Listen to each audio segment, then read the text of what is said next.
Hey dolls! Here's a question for you. Do you remember this iconic Barbie jingle?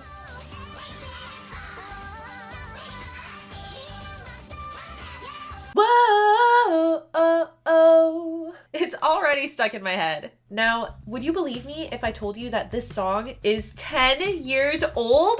I know, I can barely believe it myself. And as I'm watching the lyric video, I find it just as hard to believe that the dolls featured are also a decade old now. It honestly does not feel like 2014 was 10 years ago, but here we are. I find it fascinating to look back and reflect on just how different Barbie was 10 years ago. So in today's video, that's exactly what we're going to do. The year 2014 was particularly transformative for Ms. Roberts. She underwent a brand new aesthetic rebrand, dramatic facial plastic surgery, and even graced the cover of an iconic magazine. Oh, and she faced one of the biggest controversies of her career. In today's video, honestly more like today's lecture, I am so excited to unpack this revolutionary year of Barbie's life. I am going to take you on a deep dive and explore the year's notable history, juiciest drama, and the most iconic dolls. So get cozy and grab a water and also a notebook and a pen because I'm giving out a lot of information, and let's start today's class.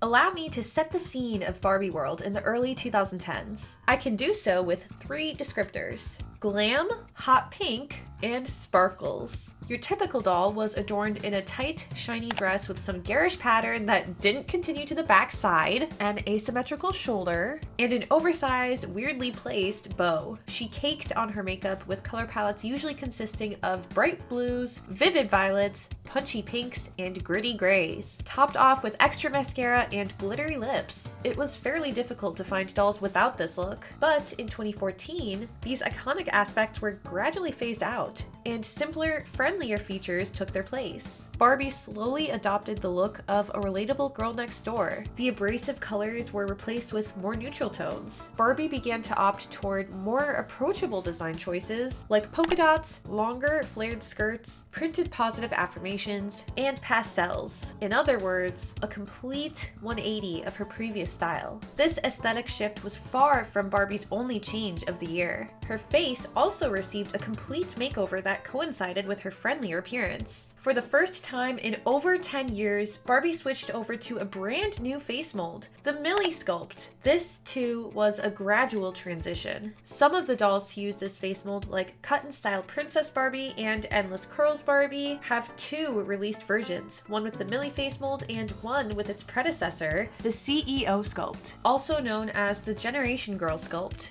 I think it's so interesting to see the differences between each rendition when you look at them side by side. Even with the Generation Girl faces, the transition in her look is evident, particularly with her rounder, larger eyes. But the makeup is still reminiscent of the last couple of years. The Millie dolls, on the other hand, have softer lashes and lighter makeup overall. Even her eyebrows have a bit less of a defined shape. By the end of the year, it became much more common to see the Millie face mold as opposed to the Generation Girl face, which pretty much disappeared in the coming years. Collectors have noted that Barbie's new look was overall much more wholesome and younger looking than her 2010 counterpart. My guess is that these profound changes were made in an attempt to bounce back from declining Barbie sales. The previous year's holiday season was not the best for Mattel. As Mattel chief executive put it, "The reality is, we just didn't sell enough Barbie dolls. Not only that, but Mattel would soon be losing the rights to make Disney dolls, which meant that they were subsequently losing a significant portion of their usual revenue. So maybe they figured that this was the perfect time to incorporate some change into Barbie's life." And hey, it worked! At least for me. I remember how refreshing it was to witness the beginnings of Barbie's new era. How thrilled I was to finally see new faces and styles after what to me felt like a monotonous few years. There were some changes, however, that were not as exciting. One irksome example was that Ken now had plastic hair. It was suddenly virtually impossible to find a Ken doll with rooted hair. Even now, it's still pretty difficult, at least in Playline dolls. The general decline in quality likely had something to do with Mattel's similarly declining sales. Something really frustrating for me at the time was the rapid decrease in articulated dolls. This was particularly evident in the fashion Fashionista dolls. The series that once boasted over 100 poses. Oh, my lamp fell.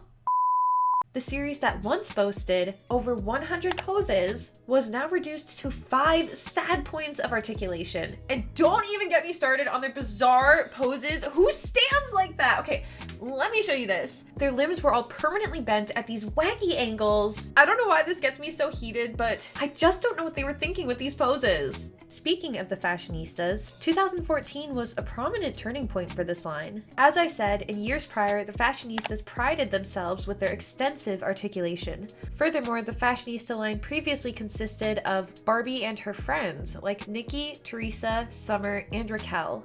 In other words, named characters. But as the years progressed, the primary focus of these dolls shifted to representation and diversity with a bigger cast of dolls, which, don't get me wrong, was great, but with this transition came the loss of officially named characters in this line. So 2014 saw the last wave of fashionistas that Mattel named before the big rebrand. By the way, a couple outfits from this line were featured in the Life in the Dreamhouse web series. But anyway, with this rebrand, some of the newer dolls looked very similar to specific characters. So it could be implied that they are those characters, but they were never officially named. Instead, they ended up dropping those names completely, fully switching over to numbers. Now, in my research, I've seen release dates of both 2014 and 2015 for the first batch of the new fashionistas. So I believe they started being spotted on store shelves at the end of 2014 and into the beginning of 2015. But yeah, I remember the main two differences I noticed between the new and old fashionistas were the use of more colors and the more casual outfits. I remember being excited about all of these changes. Although now, looking back, I kind of miss the over-the-top vibe of the old fashionistas. But of course, 10 years later, I have a more nostalgic lens. To coincide with the more casual look, some dolls in this new wave introduced something that I never thought I'd see on a Barbie doll: flat feet! This was mind-blowing when I got my first doll with flat feet. One drawback to these flat-footed dolls, though, was that their shoe selection was, and still is, drastically smaller since they can't wear any shoes with a heel. But over the years, this has become a bit less of a problem with more flat shoes being produced. What is a bigger problem, though, are the 2014 Barbie movie dolls. Honestly, they're absolutely atrocious. Now, I usually don't like to complain about Barbie dolls because at the end of the day, someone was behind the design of the dolls, but look at them. Do you see what I'm saying? I guess I should tell you which Barbie movies were made in 2014 before I go raging about these dolls. Barbie the Pearl Princess was released on DVD on March 11th, and Barbie and the Secret Door was released on September 16th. The latter of the two is a musical, and it has some pretty catchy tunes. Personally, though, I think Pearl Princess is honestly one of the most forgettable Barbie movies, and both movies' lines of dolls are just as bland. In fact, before researching this video, I couldn't remember what the movie dolls looked like at all, even though I browsed Barbie dolls very frequently at the time that the movies came out. After I looked up the dolls, it made a lot more sense to me why I couldn't recall them. I think the design could have been better executed if it wasn't for all the cut costs. Don't get me wrong, I can understand why Mattel likely had to make those budget cuts, and I'm not part of the business, so I have no idea what goes into the making of a doll. But still, these dolls, they're pretty bad. I mean, the Secret Door dolls look like they're wearing vinyl birthday party table mats, and the worst part is that their ugly tops are plastic and therefore stuck on them permanently. And the Pearl Princess dolls, well, quite frankly, they are simply boring. I don't even have any funny, witty remarks about them. I don't really care to look at them long enough to come up with any, if I'm being real. Lumina from Pearl Princess has a tail that changes color, which, wow, cool, I guess. And Alexa from Secret Door isn't much better. Her dress lights up and makes sound. Like, okay, yay!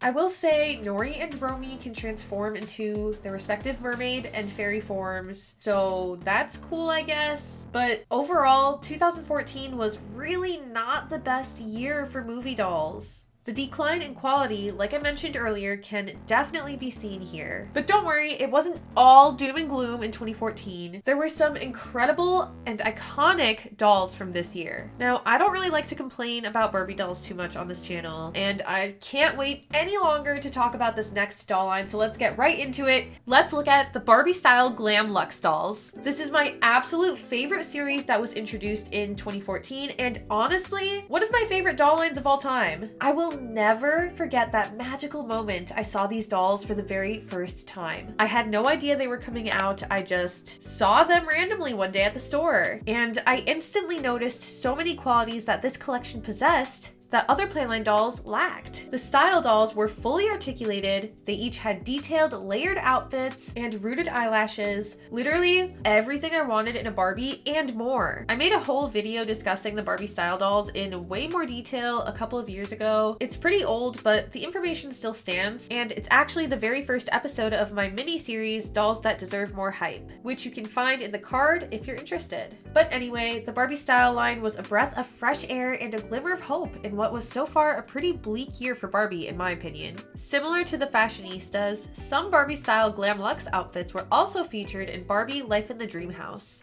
In addition to these two lines making cameos in the web series, there was also a collaboration with Fifth Harmony. The group appeared in a special episode, and they were also made into Barbies. As you can see, the Fifth Harmony dolls had some unique aspects compared to other Playline Barbies. I remember seeing these dolls in the stores, and they definitely stood out from the rest of the dolls because the rest of the aisle was super pink, very bright, and these dolls had the trendier, more casual outfits, which I really liked. I had never heard of Fifth Harmony, but I still wanted the dolls because of their realistic looks. Did I end up ever getting the dolls? No, but honestly, at this point, I'm over it. I have a lot of dolls with unique features, and I have a lot of realistic outfits now, so it's okay, it works out. Before we get to the biggest controversy of the year, I'm gonna hit you with a few quick interesting facts and dolls. In June, Mattel released the Career of the Year doll, which was the Entrepreneur, and she retailed for about $13. Along with this doll, Mattel launched the hashtag Barbie Chat on Twitter to start an online conversation about career advice. And here are the 2014 holiday dolls. Interestingly, the Generation Girl sculpt is still being used at this point. I'm guessing that it might be because holiday dolls are usually released well before the holidays, so in other words, the middle of the year before they more or less fully switched over to the Millie sculpt. I particularly like the one on the left, who, by the way, has the goddess face mold. I used to have a Dollstagram friend who used this doll on her account, so she's pretty nostalgic to me even though I never actually had her. If you're curious to know what Dollstagram is, I have another old video talking all about it. It's my very first deep dive. Speaking of Dollstagram, the Barbie official Instagram account @BarbieStyle was created in 2014. Unlike the regular Barbie Instagram, which features Barbie primarily as a product, the content of Barbie Style takes a more realistic, human-like approach. I find this account to have some extremely inspiring photos. 2014 marked the last prominent year of life for a few different doll lines, including Hairtastic, Life in the Dream House, and most tragic of all, so in style, the sister line to Barbie. These lines all pretty much faded out after this year. Okay, now onto the tea.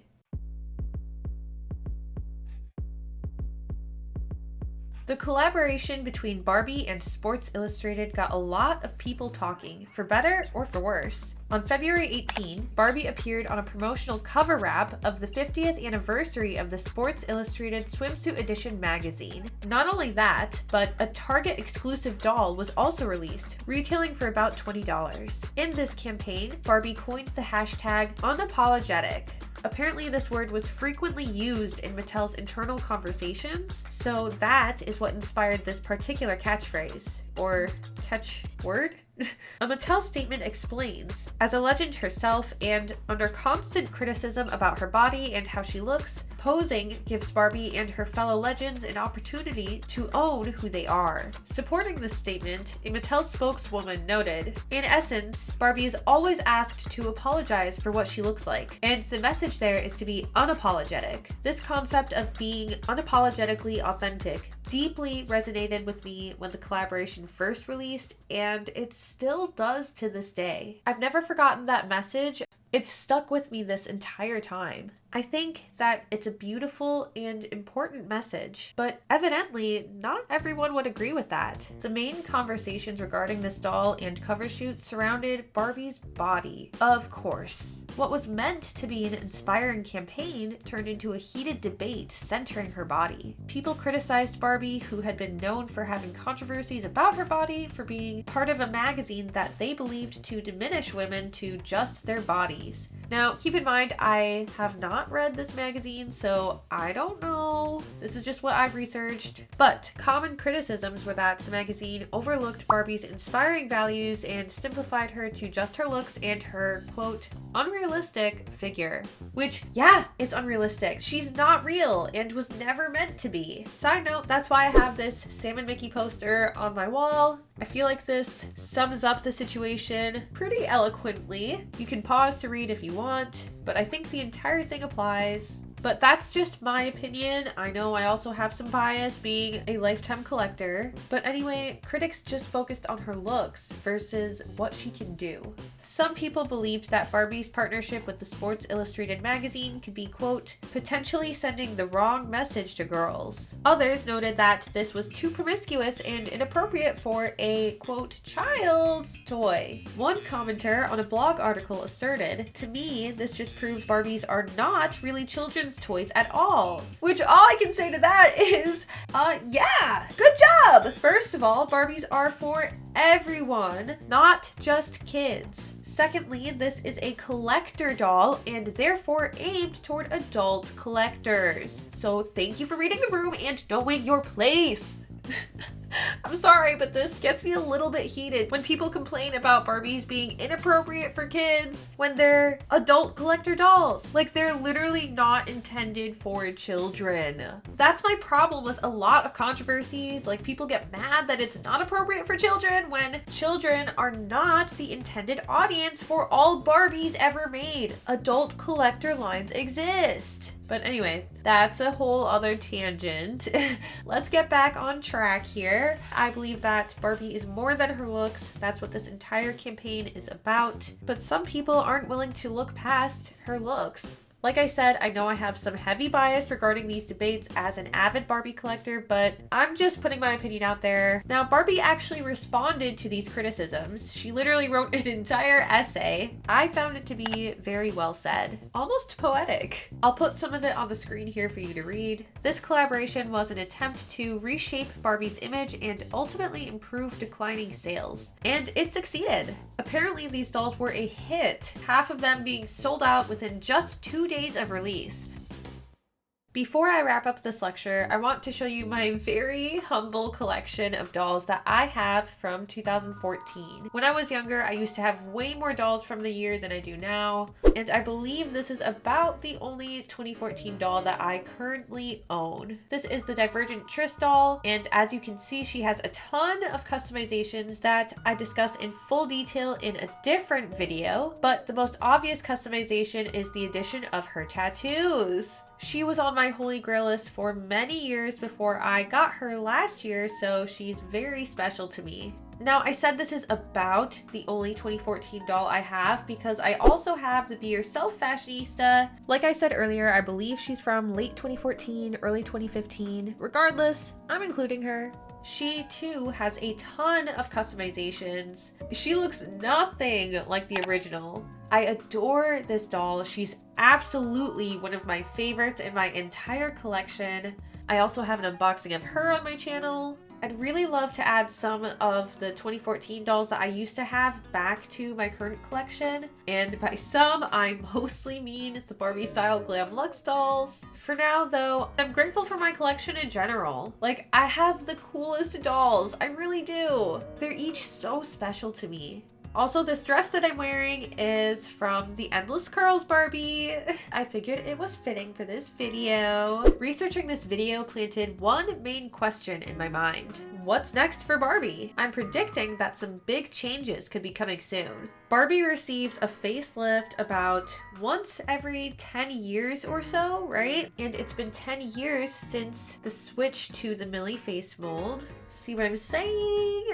I, for one, would love to see a different face mold being used. I do like the Millie face mold, but I also like change. I think it's exciting. I've seen some collectors saying that they want the Odile sculpt to replace Millie. With the Odile mold's track record of breathtaking dolls, I'd be okay with that. And a lot of you seem to agree with me in a recent video of mine where I do a deep dive of the Odile face mold. By the way, if you're interested in that, I'll leave a link somewhere. But what do you think will happen? What are your predictions? Overall, 2014 was an extremely transformative year for Barbie. It's kind of crazy that even though I remember a lot of these dolls, I didn't realize how much she changed in a single year until I researched this video. It genuinely does not feel like 10 whole years have passed since these dolls came out. Even years later, the impact that 2014 had on Barbie is still evident. Most dolls have still maintained the more friendly, approachable aesthetic, and the Millie face mold still reigns, obviously. And there are even remnants from the 2014 "Anything is Possible" jingle